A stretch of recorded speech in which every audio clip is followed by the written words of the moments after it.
ഈ ഫസ്റ്റ് സിനിമയാണ്. അപ്പോൾ ഫസ്റ്റ് സിനിമയാണ്. അപ്പോൾ ആദ്യമായിട്ട് ഒരു ഗായികയായിട്ട് ഇൻട്രൊഡ്യൂസ് ചെയ്ത് റോബിനോട് പറയുമ്പോൾ എന്താണ് പറയുന്നത്? ആരോട് പറയുമ്പോൾ? റോബിനോട് പറയുമ്പോൾ എന്ത് പറയുന്നു?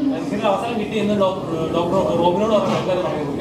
ഞാൻ പറഞ്ഞു മൂവിയിൽ പാട്ട് പാടാൻ ഒരു അവസരം കിട്ടി എന്ന് പറഞ്ഞു. അപ്പൊ ആൾക്ക് സന്തോഷമായി. പുള്ളിക്കാരൻ സപ്പോർട്ടാണ്? ആ, സപ്പോർട്ടാണ്. അപ്പൊ പിന്നെ സോങ് റെക്കോർഡ് ചെയ്യുന്ന സമയത്ത് ആള് വന്നിട്ടുണ്ടായിരുന്നു കാണാൻ വേണ്ടിട്ട്. സിനിമ ഞാനിപ്പോ ഫിലിമിൽ പാടണമെന്ന് ഡ്രീം ആയിരുന്നു.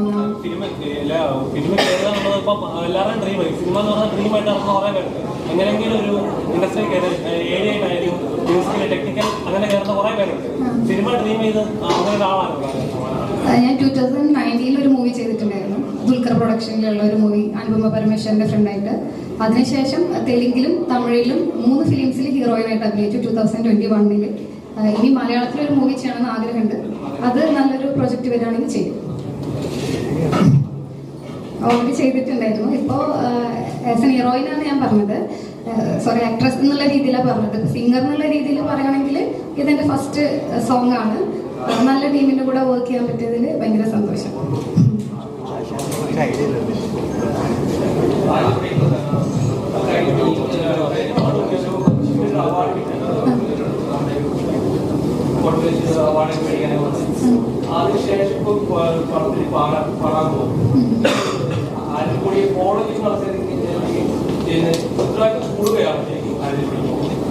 അങ്ങനെയല്ല, പണ്ട് എനിക്ക് ചെറിയൊരു ഓഡിയൻസ് ആയിരുന്നു ഉണ്ടായിരുന്നത്.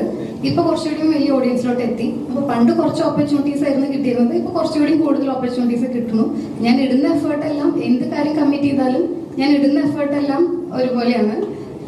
അപ്പോൾ ഒരുപാട് ഓപ്പർച്യൂണിറ്റീസ് കിട്ടുമ്പോൾ അതിൽ സെലക്റ്റീവായിട്ട് എൻ്റെ ഒരു കംഫർട്ട് സോണിലുള്ള കാര്യങ്ങൾ മാത്രം എനിക്ക് ചെയ്യാൻ പറ്റും എന്നൊരു കോൺഫിഡൻ്റ് ആയിട്ടുള്ള കാര്യങ്ങൾ മാത്രം നോക്കി ചെയ്യാമെന്നേ ഉള്ളൂ. അല്ലാതെ എല്ലാം കയറി ചെയ്യണം, എല്ലായിടത്തും ഓടി നടന്നെല്ലാം ചെയ്യണമെന്നില്ല.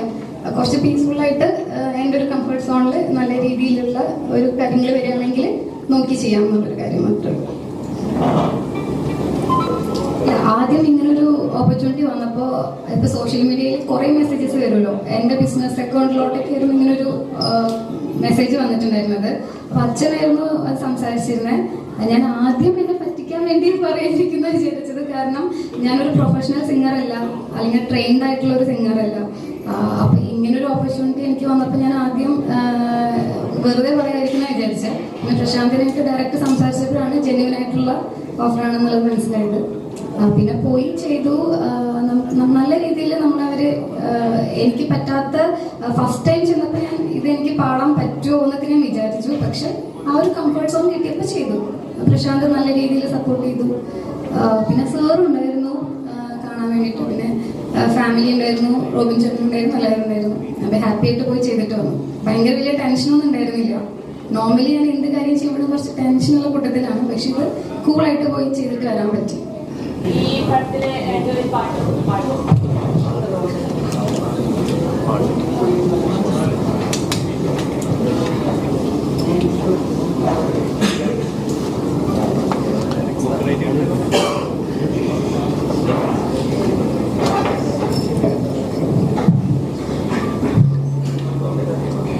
കുഞ്ഞു പൂക്കളിൽ പറന്നിറങ്ങും ശലഭമായി മഞ്ഞു പെയ്യുമീ തളിർവനങ്ങളിൽ. കുഞ്ഞു പൂക്കളിൽ പറന്നിറങ്ങും ശലഭമായി മഞ്ഞു പെയ്യുമീ തളിർവനങ്ങളിൽ. പൂക്കുന്ന മുല്ല പോൽ മണമായി വഴിയിൽ കുളിർ തെന്നലായി പാറുകൂട്ടുകാരി നീ. ബാക്കി സസ്പെൻസ് ആണ്.